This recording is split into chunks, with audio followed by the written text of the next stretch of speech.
And there are several areas where I can certainly envision very clear benefits if US and Japan work very closely. And the first one that's very clear to me in terms of what we can do between these two countries is definitely zero carbon or climate change.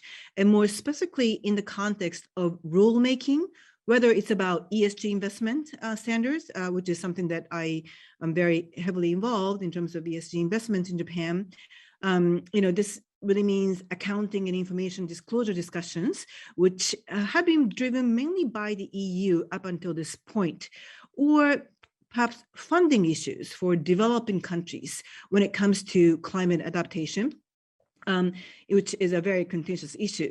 But if US and Japan can collaborate strategically on these issues, I believe we can potentially expect very meaningful and impactful outcome in these negotiations. And as I mentioned, the EU has played a very critical role shaping these rules and treaties. And this is certainly not a competition, as climate change is a global agenda, but because it's such an important global agenda, I believe collaboration between Japan and the US will be important to advance this agenda on a global basis, in particular in the Asian region. And we can do so by basically sharing the driver's seat and drive the bus and set rules and treaties and regulations. So in the context of ESG rulemaking, I think the timing is really important right now because it is taking place as we speak.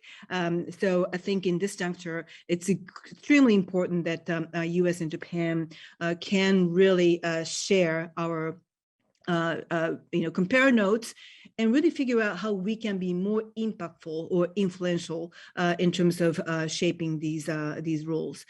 And this leads to the second area of collaboration.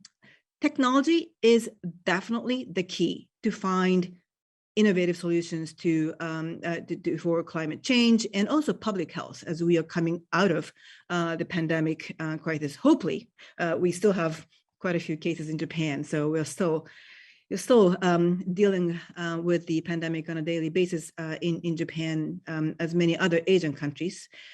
And both US and Japan have very advanced technologies in these areas, which can be potentially complementary to each other and apply to address some of the most pressing needs for the global economy or global society.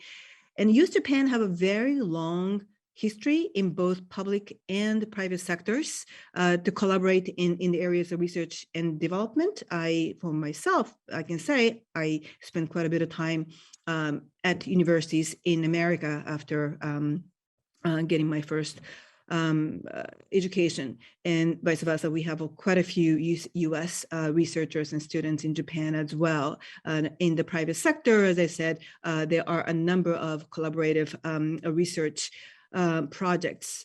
So that's all good, but I would say at this juncture, it makes a lot of sense for both countries to zero in on the fields of climate and health